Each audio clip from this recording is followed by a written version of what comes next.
Assalamualaikum warahmatullahi wabarakatuh. Bersama Cikgu Masuda dalam mata pelajaran Bahasa Melayu. Hari ini kita akan belajar tajuknya Pustaka di Sekolah Kami. Sebelum kita belajar, marilah sama-sama kita membacakan doa. Bismillahirrahmanirrahim. Allahumma ftah alaina hikmataka wanshur alaina min khazaini rahmatika ya arhamar rahimin. Rabbi zidni ilman warzuqni fahman. Rabbi shrah li sadri wa yassir li amri wahlul 'uqdatam min lisani yafqahu qawli. Ya pelajar, hari ini kita akan belajar tajuknya Pustaka di Sekolah Kami. Ya pelajar, apa dia perpustakaan sekolah? Perpustakaan sekolah atau pusat sumber sekolah ialah sejenis perpustakaan dalam sekolah yang membolehkan para murid, guru untuk mengakses pelbagai sumber. Tujuan utama perpustakaan sekolah ialah apa pelajar? Iaitu memastikan semua warga sekolah mendapat akses baik terhadap buku dan pembacaan, maklumat serta teknologi maklumat. Sebuah perpustakaan sekolah menggunakan internet serta buku lazim dengan tujuan pengumpulan maklumat.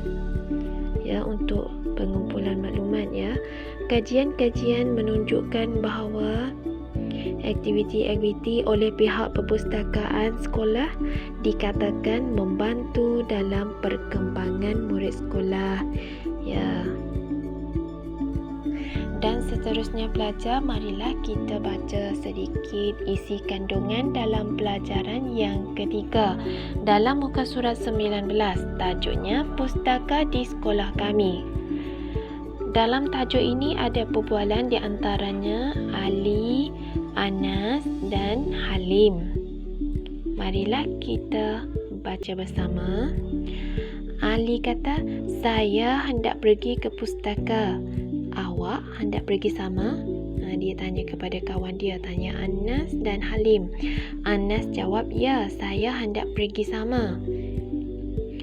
Halim kata apa?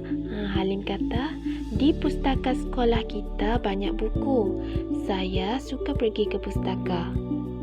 Itu dia Halim jawab Ali kata apa lagi? Ali kata, "Saya suka baca buku cerita dan surat khabar."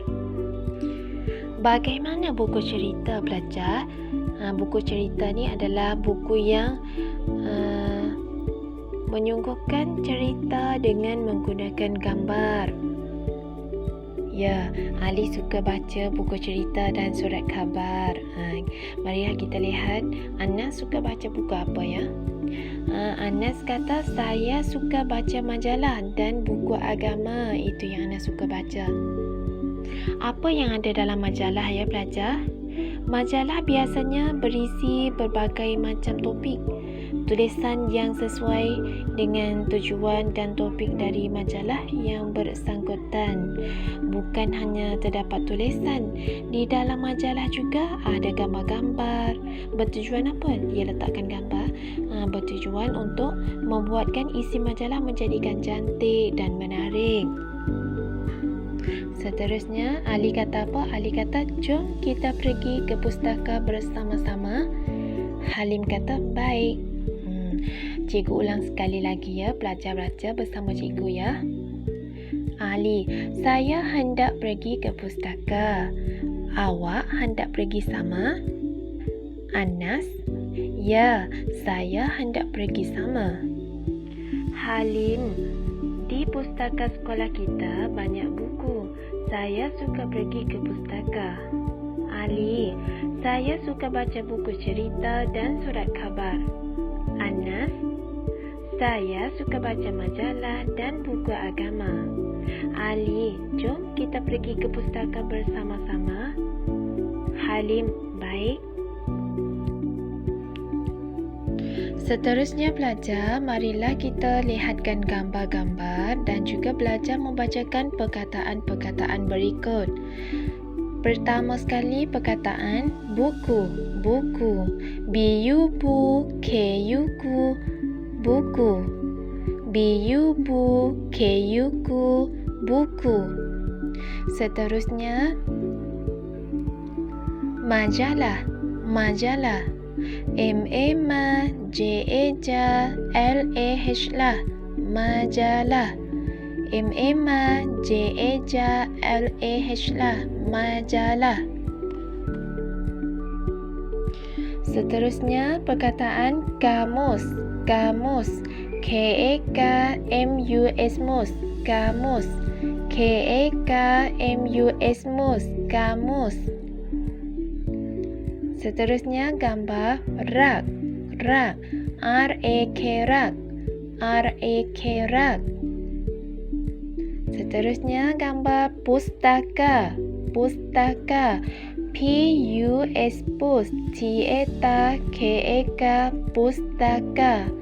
P-U-S, pus. T-A-K-A-K, pustaka. Akhir sekali, perkataan meja bacaan, meja bacaan.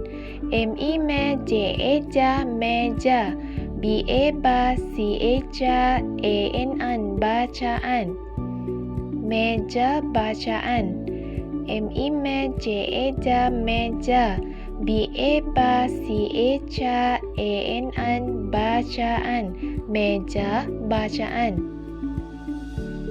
Cikgu ulang sekali lagi ya pelajar. Buku, buku. Majalah, majalah. Kamus, kamus. Rak, rak. Pustaka, pustaka. Meja bacaan, meja bacaan. Baiklah pelajar, hari ini kita belajar setakat ni saja dulu. Nanti kita jumpa lagi. Wabillahi taufiq wa hidayah. Assalamualaikum warahmatullahi wabarakatuh.